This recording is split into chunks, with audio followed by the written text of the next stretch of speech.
She called me just a friend, so I called her my ex. Her mom's smile said everything. It was a Sunday evening, the kind that pretends to be peaceful. She sat across from me, her fingers tapping nervously against her coffee cup, eyes darting anywhere but at me. Then she said it, softly, almost apologetically.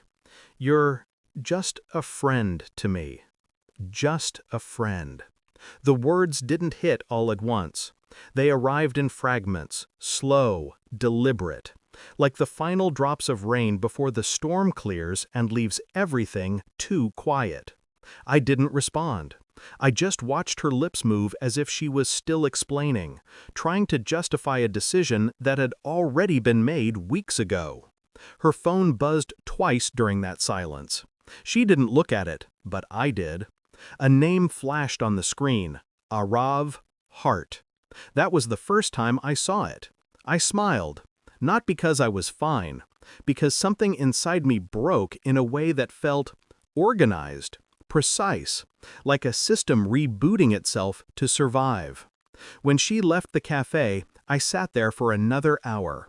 My reflection in the glass looked different, still, composed, but my pulse was whispering something else. I wasn't angry, not yet, just awake. She'd been calling me every night for months, telling me about her day, her dreams, her pain, her loneliness, and I listened, like an idiot who believed proximity meant importance. But now, every memory had fingerprints I hadn't noticed before. The way she'd pause mid-conversation, smiling at her phone. The sudden late replies. The weekends she claimed to be visiting her cousin in Pune. I had accepted them as truth, because I wanted to. But the night she called me just a friend, the entire timeline rearranged itself in my head. The puzzle formed an image that made sense, and it made me sick. Still, I didn't confront her, not directly. That's not who I am. People like her thrive on chaos, on emotional scenes. I knew the real power lay in silence. So I went back home, opened my laptop, and started pulling threads. Her social media was too polished, too careful. But people forget small things: metadata, locations, timestamp mismatches. By 3 a.m., I had enough pieces to know she hadn't been visiting her cousin. She'd been with him, the one whose name flashed on her screen that evening, Arav. And the irony? I'd met him once. He shook my hand, called me bro. The next few days, I lived two lives. In one, I was normal, smiling, working, replying to her texts that suddenly became busy and short. In the other, I was collecting phone records, tagged locations, a photo from a restaurant she said she'd never been to, a shadow of his reflection in her sunglasses. Every detail, small but sharp enough to draw blood when aligned. I didn't want revenge. I wanted truth. And once truth arrived, revenge would simply happen.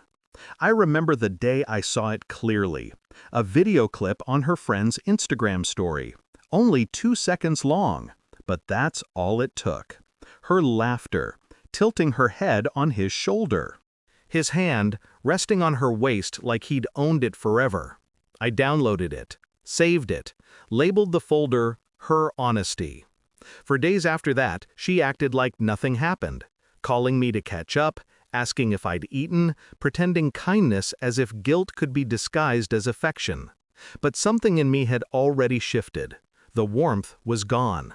What replaced it wasn't hate, it was clarity. Every message she sent, I archived. Every word, I measured. Every silence, I translated. She thought I was still hers. I was just waiting for the right moment to show her what hers meant. It was her birthday dinner. Her mom had invited me. Apparently, I was still like family. When I arrived, the room was filled with people I didn't care about. Laughter, music, smells of food I couldn't taste. And there she was, radiant, fake, wearing the necklace I once gave her. I didn't greet her. I greeted her mother instead. A kind woman, too kind for the daughter she'd raised.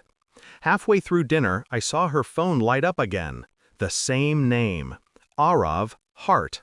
She tilted the screen away. Too late. I sipped my drink and waited. When everyone began sharing stories, her mom insisted I say a few words. I stood up, calm, collected. Sure, I said, I'll keep it short. I looked directly at her and smiled. I just wanted to say, Happy birthday, and thank you for teaching me the most valuable lesson of my life. Her brows furrowed. What lesson? That some people call you a friend while rehearsing lies with someone else. The room went silent. Her mom's smile faltered, only for a second, but that second was enough. She understood. Mothers always do. Her face turned pale. She tried to speak, to explain, but her voice cracked before her excuses could form.